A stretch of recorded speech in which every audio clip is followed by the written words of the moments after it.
Does your Land Rover have the really basic menu on the screen? So this is the touchscreen in the middle of the dash, which operates your sat-nav. And there's a lot of talk about you can upgrade some software to have 4x4 info and TV modules running, rear view cameras, telephones, mobile phones, etc. So if you want to go from the basic screen to a decent screen that will actually give you some real information, that doesn't actually cost anything apart from a little bit of time, I reckon 15 minutes. Yep, that's 15 minutes, and you'll go from the basic screen, and you can change it to this within about 15-20 minutes, if that. So now you get the full proper screen, which is what they call Range Rover mode for the Discovery, and you get a full listing now rather than just a couple of options. And one that people usually go for is the 4x4 info. So with the 4x4 info, when you change your height of suspension, that will be shown here, and also with the graphics, and also the modes that you're in, which gear you're in, whether you're in high or low, and whether your diffs, etc. are locked. So that's pretty cool. So you don't need to pay someone to come and install the 4x4 info. It's already there. You just got to do this little trick. And obviously with the settings, you can go through that. You've got your on-road info now as well. So you can do your speed warnings or your fuel and temperature, etc. There's all sorts of different things you can go through. What else have we got? We've got the phone now. So before we didn't have the phone, whereas now you have the phone. So you get the full phone, plus the phone book, all the contacts, everything there, you dialed, you missed, you received. So this is definitely a much better screen to use. And then obviously your audio and video. So you can now actually use your radio, CD, your aux. And I also will show you where to put the reverse camera, so you can put a reverse camera onto the Land Rover as well. And yeah, just follow this one simple step. That's all you need. No software, no rubbish, just a simple step. And it's taken me about 15 minutes. So turn the keys off, take the keys out, make sure everything's switched off, and then down here, side of the surround, just give it a good pull. Sounds like it breaks, but it isn't. Give it another pull, and then you can take the fascia off, which isn't easy one-handed. So that's the fascia off. Here's your screen, and you've got one screw here, one screw here, and there's two more at the back, one either side, and you'll see some fibre optic cables in there. They're called MOST or MOST cables. Do not break those cables. If you break those, your DVD will not work, your TV monitor will not work, your TV surround won't work. Basically nothing will work. Okay, so I'm just going to take this screen out and I'll lay it on the kitchen island, and we can show you what to do next. So these are the cables that were in the back of the screen. So you've got a blue one, grey one, and this one here. This is the critical.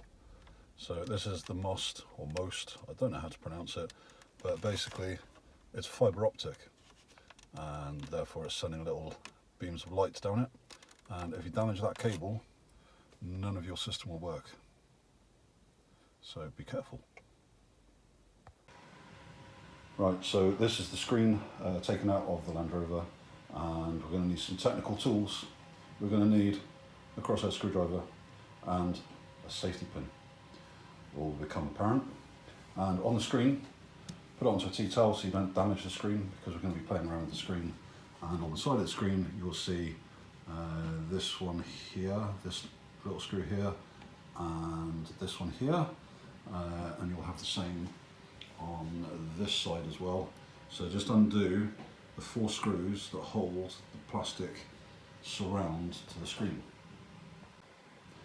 Now that the surround is undone, you can then pull the surround off, and you'll see that there is a cable inside leading to the nav and menu button. So it's that cable there that we're interested in, and you'll see from my video that you can pull that cable out very, very gently, and I've already had a little play with this because I wanted to check that it worked before making a video. So what you're looking for is, let's try and zoom in on that. You're looking for this connector here to the nav buttons, and you'll see that there's a red cable and then a row of yellow cables. You're after cable number 4, so the third yellow cable. It actually works out to be exactly in the center. So it's cable number 4, including the red one. And all you need to do is use a safety pin, which is this magic tool here, because it was the only way I can get my small fingers in there, rather my big fingers into the small holes, and put your pin into this section here, and you'll be able to unclip the cable, and then you can obviously insulate the cable. I will be insulating this cable properly. This was just done for the video to see if it was going to work or not. Now what you can also do is obviously remove all this sleeving, and you can actually put a switch into that cable, and then what some people do is they then drill a tiny little hole here, wherever that is, yeah, here, and then put another switch onto the fascia, so you can then switch between Range Rover mode and the Land Rover mode. Now while we've got the screen here, let's have a look on the back. This is not easy one-handed. And on the back of the screen, this is where the MOST cable goes in, your fibre optics. That's your grey slot, that's your blue slot, don't know what they are. But these three here, these are your interesting ones. So these are called FAKRA connections. They are not your normal AV connections. So FAKRA, F-A-K-R-A. They're about £6 to buy a lead. So that's this lead here. And the FAKRA lead is basically the FAKRA adapter, which goes into the back of the screen. And then on the other end of the FAKRA lead, we have normal AV. So then we can actually plug in a night vision or normal camera or reverse camera, whatever you want to use, via normal AV.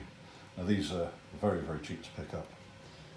So the brown FAKRA is actually for the reverse camera, and then the other two are for DVD and also TV. Obviously you need the TV module installed and the antenna, so you can have television or DVD on the screen. So we're going to put this screen back in again now. When you put this screen back in, obviously make sure that everything is safe, secure, whether you've put your switch in or whether you've isolated the cable, and do not damage the MOST cable. So the screen's back in, and you'll see that on the left hand side here all the cables actually come down underneath the cage that holds the screen in place, and I've put the RCA cable through the same channel so that that can then feed down the side of the stereo unit and then connect to the reverse camera. Now if we turn the car on, this is what we should see when it first starts up. Once you've taken your pin out, let's see what it does. So we've got the Land Rover sign, logo, and she'll have a little think about it, and there it is. It pops up. If it does freeze or takes a few seconds, then make sure that the keys were out and the car was locked, because you need to unlock the vehicle and reapply power for the setting to take place. And that's it. You just change cable and you end up with all the settings, the phone, the audio, the video, and also the 4x4 information. So I hope that's been of help, please like, please subscribe, and remember, disclaimer, it's your Land Rover, you do what you wish with it, I take no responsibility. Thanks for watching.